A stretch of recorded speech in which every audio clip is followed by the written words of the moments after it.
Good morning बच्चों। आज हम पाठ 3 का अभ्यास करेंगे। ठीक है, आपने पाठ 3 पढ़ लिया होगा, छोटी बातें बड़े काम की। ये पाठ था हमारा और इसका अभ्यास करेंगे। पहले शब्दार्थ कर लेते हैं। अपेक्षा, अपेक्षा का अर्थ होता है उम्मीद। अभिवादन, अभिवादन का अर्थ है प्रणाम या नमस्कार। आचरण, आचरण का अर्थ है व्यवहार। दुरुपयोग, दुरुपयोग का अर्थ है गलत इस्तेमाल। निश्चय, निश्चय का अर्थ है पक्का इरादा। व्यस्त, व्यस्त का अर्थ है कार्य में लगा हुआ। संकट, संकट का अर्थ है मुसीबत। हित, हित मतलब कल्याण, भलाई। अनिवार्य, अनिवार्य का अर्थ होता है आवश्यक। आवश्यकता, आवश्यकता होती है जरूरत। ठीक है, चलो अब इसका अभ्यास कर लेते हैं। पहला प्रश्न है हमारा, अध्यापक के कक्षा में आने पर आप किस प्रकार अभिवादन करते हैं। ठीक है, उत्तर आएगा इसका, जब भी आप भी देखो बेटा, जब भी क्लास में टीचर आता है तो हम क्या करते हैं, बच्चे क्या करते हैं, खड़े होके उनको गुड मॉर्निंग विश करते हैं। ऐसे ही आपको लिखना है। अध्यापक के कक्षा में आने पर हम अध्यापक का खड़े होकर और हाथ जोड़कर अभिवादन करते हैं। ठीक है, खड़े हो जाते हैं और हाथ जोड़कर उनको अभिवादन करते हैं, नमस्कार करते हैं। ठीक है, अगला है, तरुण ने अच्छे नागरिक होने का दायित्व कैसे निभाया। जो तरुण था, आपने पाठ में पढ़ा होगा, तरुण है, उसने अच्छे नागरिक होने का दायित्व मतलब कर्तव्य कैसे निभाया। आपने पढ़ा था ना कि तरुण बस में जा रहा था तो बस में क्या हुआ, एक वृद्ध आया और वृद्ध को सीट नहीं मिल रही थी बस में, तो तरुण ने क्या किया, अपनी सीट छोड़कर उसको दे दी थी। इस तरह उसने अपना अच्छे नागरिक होने का कर्तव्य निभाया। इसको कैसे लिखेंगे, तरुण ने बस में यात्रा करते समय वृद्ध को राशन स्थान न मिलने पर अपना स्थान देकर अच्छे नागरिक का कर्तव्य निभाया। ठीक है, अगला है, प्रदेश में बिजली संकट पैदा होने का क्या कारण है। बिजली संकट क्या होता है, बिजली संकट होता है बिजली की कमी। ठीक है, बिजली की कमी कैसे हो जाती है, हमने लेसन में पढ़ा था कि या तो लोग बिजली की चोरी करते हैं। ठीक है, चोरी से अलग से तार लगा लेते हैं और उनके घर में उसका बिल तो आता नहीं और वो बिजली का प्रयोग करते रहते हैं। दूसरा कैसे कर सकते हैं, जैसे जब जरूरत ना हो तो घरों में लाइटें जगी रहती हैं, ऐसे ही टीवी चलता रहता है, कोई देखता भी नहीं है तो वो वेस्टेज होती है।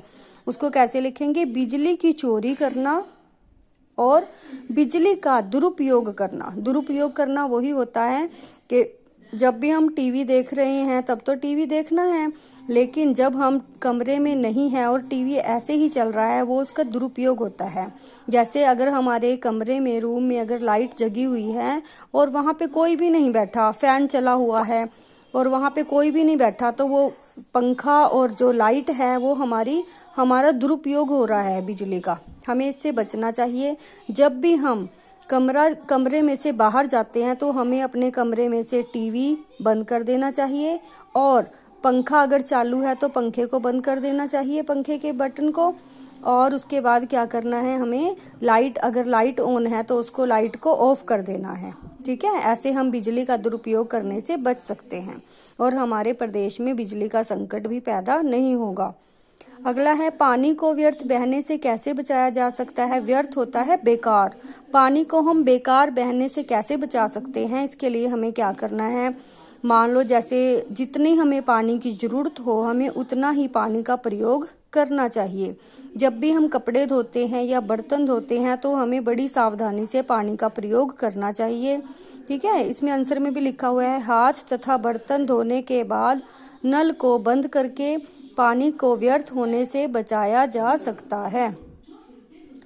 अच्छे नागरिक बनने के लिए हमें कौन कौन सी आदतों को अपनाना चाहिए। हमें अच्छे नागरिक बनने के लिए समय का पालन करना। जैसे बच्चों, आपका 8 बजे स्कूल लगता है तो आपको 8 बजे ही आना चाहिए स्कूल में, 8 से और भी 5-10 मिनट पहले आना चाहिए। ठीक है, बस पर चढ़ते समय धक्का मुक्की ना करना। अगर हम बस में कहीं जा रहे हैं तो हमें धक्का मुक्की नहीं करनी चाहिए, आराम से बस में चढ़ना चाहिए।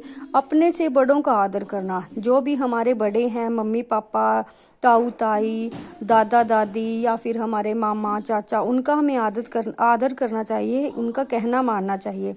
सभ्य भाषा का प्रयोग करना, और हमें जो हमारी गांव की भाषा है या जो हमारी अपनी भाषा है उसका प्रयोग की बजाय हमें जो हम किताबों में पढ़ते हैं हिंदी भाषा, शुद्ध हिंदी भाषा का प्रयोग करना चाहिए। आदि आदतों को अपनाना चाहिए। कौन कौन सी आदतें हैं?